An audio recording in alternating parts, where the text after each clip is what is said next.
Hi guys, so today we're going to look at 1.4, which is polynomial functions and range of change. So we're really going to be talking about a lot of the same ideas, but just kind of expanding them with polynomials in general, not just linear and quadratic. All right, so first we're talking about what is a polynomial. You've seen polynomials since probably middle school, math 1. We say that remember the degree, which is n up here, that is the highest exponent. So if it was something like 4x cubed minus 7x squared, the degree would be 3. Okay, this right here would be your leading coefficient. That's actually going to come in handy in a couple sections when we talk about end behavior. If I have a constant, let's just say I had like y equals 10, that is considered a polynomial of degree 0. So when we're talking about a turning point, that's exactly what you think it is. It's where the graph turns. So right here, this would be a turning point. It changes from increase to decrease. Okay. We'll also talk about in section 1.6 something called end behavior. You did discuss that in math 3. What happens on the ends of the graph? Does it go up, down, up, etc.? So first thing we're going to talk about is something called extrema, or max and min. Okay. So when I'm looking right here, we say that we can see right here that there's kind of two local maximums. Okay. And so that is, and these are actually absolute maximums because it doesn't go any higher than that. Okay. So f of b, okay, that is called if it's a local, that's called a relative maximum. Let me actually write that out. Relative. Okay. In relation to all the points around it. So like right here, it's not the absolute lowest point on the graph because I can see that it goes lower than this. Okay. But in relation to the points around it, it's the lowest. Now, these 2 points up here are relative or local maximums, but they're also what's called absolute maximums. Okay. Because there's no points higher than it. Okay. So same thing right here, a relative minimum. Relative and local can be used interchangeably. All right, so let's look at this graph here. I see that I have one local max, okay, or relative max, and I see that because it's the points around it, but it does actually go higher than that. And then I also have one local minimum, okay? So first thing it says is shade the intervals of increase in green. So increases here and increases here. And the intervals of decrease in red. I'm going to use pink because I don't have red. All right, state the intervals of increase, decrease. We've done this before. Remember, we use parentheses and we use x values. So increase, that's my green. Negative infinity to negative 1, and then 2 to infinity. All right, decrease is negative 1 to 2. Again, x values, parentheses. Now, I'm going to introduce you a kind of new format. It should kind of make sense in your brain, but this is how I want all of your max and mins written. So we're going to say we have a local, or you could put relative, same thing, max of 6. That is the actual maximum value, the y value, at, where does it occur? X equals negative 1. Okay, it's going to follow that format every single time. So same thing with the minimum. A local, or you could put relative, minimum of negative 6, y value. Where does it occur? At x equals 2. So this is going to be the format you're expected to use, okay? Unless it says specifically like what is the x value or something like that. But this tells you what is the actual max or min, and then where does it occur. So let's look at this where we have to graph it ourselves, okay? So it says using a graphing utility, that means use your calculator, determine the relative max or relative min of the function. So I'm going to type this in my calculator. I'm going to go ahead and turn these other ones off, okay? And so I'm going to just graph this right here. So I can see a couple of things. I can see that it has a minimum up here. It also probably has a relative max up here, but I can't see it. So if I want to change this window, I'm going to hit the window button. I want to get up higher than this. So I'm going to go to my y max, and I'm just going to change that to maybe 30. Actually, let's just do 50 just to be safe. If you didn't see it, you could always try again. And I'm going to hit graph again. Now I can see both the relative min and the relative max. Okay. Now, how do I actually go about finding them? You do need to know how to do this on your calculator. You will not have Desmos or anything like that. So second trace, I'm going to go down. Let's do the minimum first. It's going to say left bound, so I'm going to scroll to the left of this minimum, hit enter. Scroll to the right of the minimum, hit enter. And then where it says guess, hit enter again. So negative 0.688. Now, one thing I have not mentioned yet, but is very important, is everything in the course of this class is going to be rounded to 3 decimal places. Everything on a test, quiz, anything like that. So I'm going to go ahead and just write down the point, okay? Negative 0.688, and the y value was negative 5.966. All right, so that is my relative min. So I'm going to say a relative min, and you can abbreviate that, of negative 5.966 at x equals negative 0.688. All right, I'm going to go ahead and just sketch this, what this looks like. So it looked something, this is a very rough sketch, but something like that. It went up and then down. So this is this point right here. Let's do the same thing, but find the maximum. So second trace, I'm going to scroll down to number 4, which is maximum. Again, it's going to ask left bound, right bound. I'm going to go somewhere to the left of that point, hit enter. Somewhere to the right of that point, hit enter. When it says guess, hit enter again. So I have the point 1.458. And then the y value of that is 31.409. So we say we have a relative, again, it's relative because it goes up higher than that, but in relation to the points around it, it's a maximum. It changes from increase to decrease of 31.409 at x equals 1.458. So then it says increases on, decreases on. Okay, so increase is just going to be this little section right here. Remember, we use parentheses, we use x values. So negative 0.688, 1.458. And then decrease will be the other two intervals, negative infinity to negative 0.688 and 1.458 to infinity. The connection between these is, remember, your extrema, okay, your max and min, will create the x values on which your domain increases and decreases. Because if we think about it, a max is where it changes from increase to decrease. Looks something like this, okay? Goes up and goes down. That's a maximum. A min is where it changes from decrease to increase. I go down and then I go back up. That's a minimum, okay? So that's this big idea of what's happening and how that relates to the increase decrease that we looked at before. All right, let's look at 1 or 2 more examples where we have to type it into our calculator. So go with me to example number 5. Okay. Again, here's this idea before we get there, just a reminder, relative and local, you can use those interchangeably. If it was absolute, so for example, this point right here is an absolute maximum. It is absolutely the highest point on that graph. Okay, you could also use the word global. You tend to see absolute a little bit more. All right, so let's do one of these.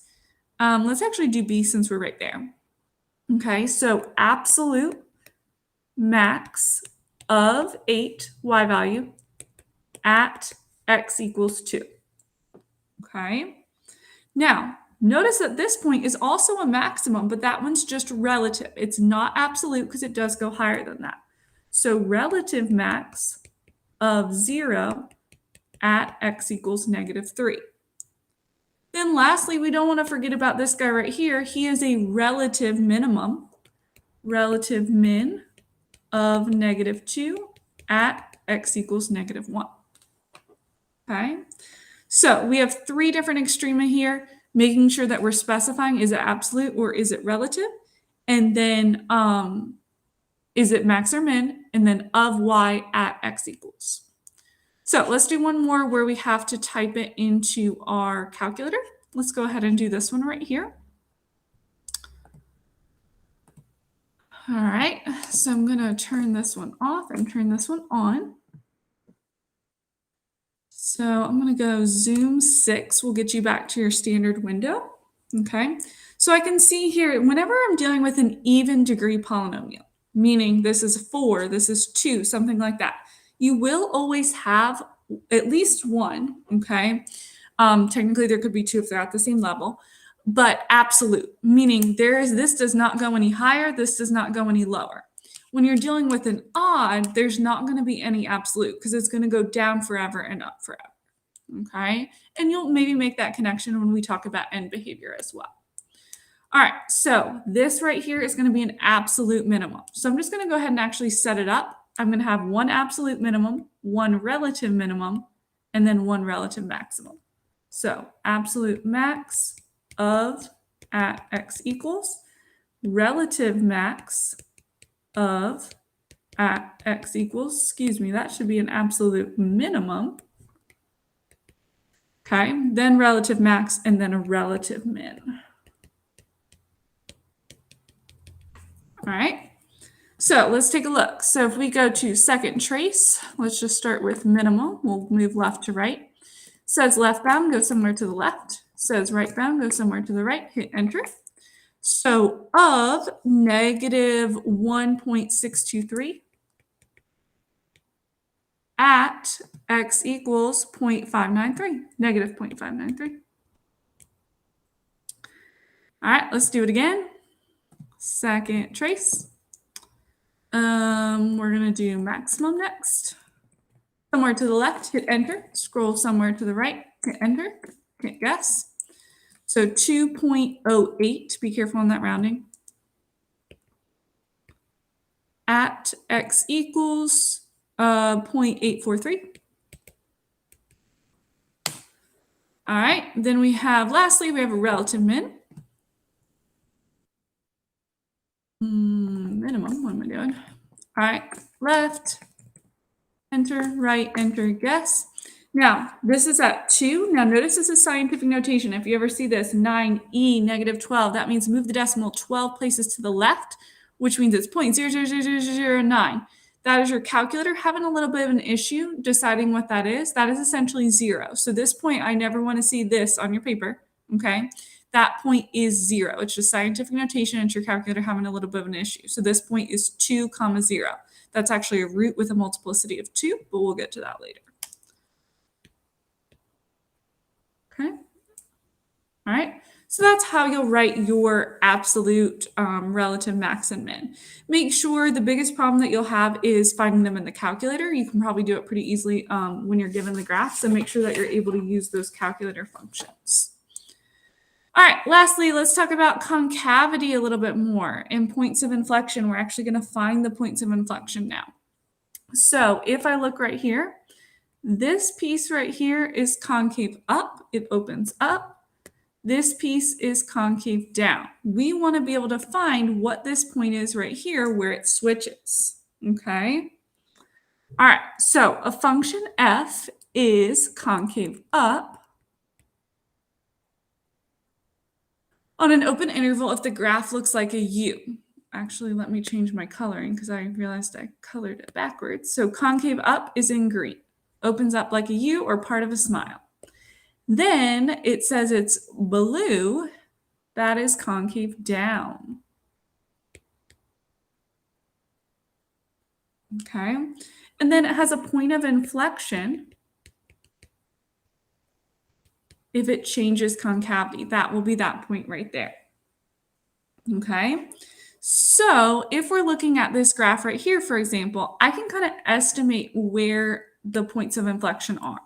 So if I'm looking right here, I see that it changes right there. It's downwards then, and then it goes up again. So I know I'm going to have 2 points of inflection, 2 places where it switches. The only thing we need to do is find where they are, all right? All right, so finding points of inflection, there's 3 different possibilities. One is a 0 with multiplicity 3, okay? Remember, when you're talking about multiplicity 3, that was your x cubed that you learned about in Math 3. This piece would be concave down. This is just your parent function. And this piece would be concave up. So if you have that multiplicity where it kind of sways on the x-axis for a second, that is going to be a point of inflection. It's going to change, okay? You can also estimate it between two consecutive extreme values, okay? So the midpoint between two extremes. And then estimate it between a 0, multiplicity 3, and the closest relative extreme, okay? A lot of information. What I would recommend you do first is have colors in your hand, okay? And actually color what's going on so you can figure out how many there are. So I see right here, this is concave up. I see that it's switching to concave down right here, and then it's switching to concave up. So I'm going to be looking for 2 points of inflection, okay? Now, the first one, I'm going to actually move right to left because that one I see right there, that's that example of the 0 with the multiplicity 3. It was concave down, and now it's concave up. So that point of inflection is 3, 0. Okay? Now, this one, how do I find that one? Well, it's the midpoint of this 0 and this extreme value, which is the minimum. Okay? So this is 0, negative 3.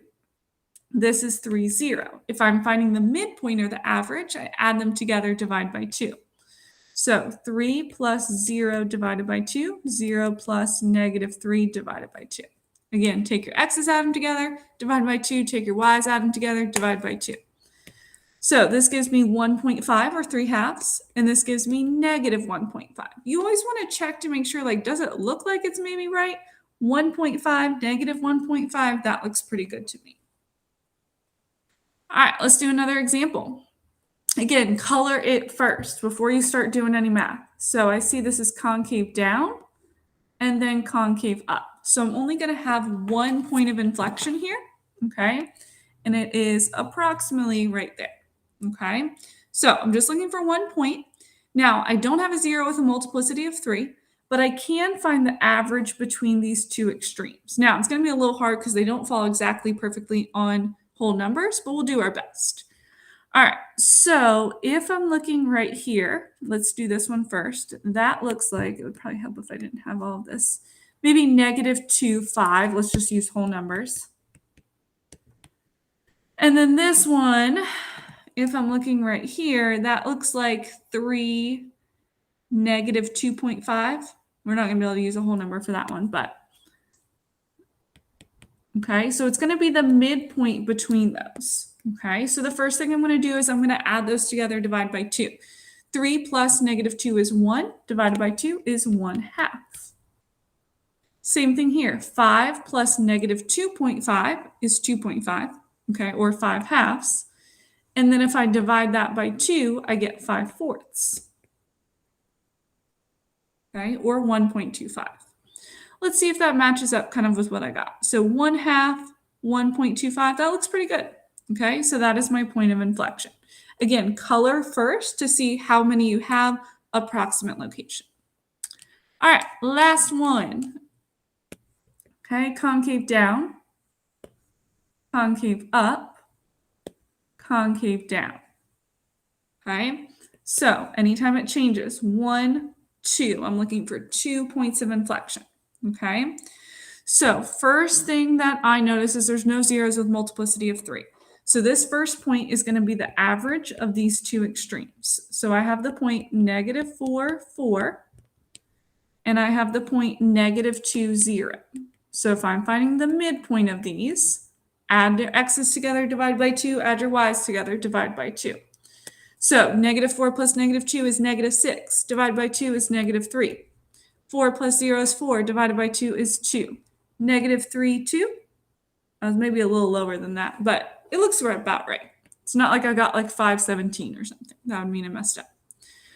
All right, same thing right here. I'm just going to use the whole number value, even though it looks like it's off by a little bit. So I have negative 2, 0, and I have 1, 9. And I want to find the average of those two. Negative 2 plus 1 is negative 1, divided by 2 is negative 1 half.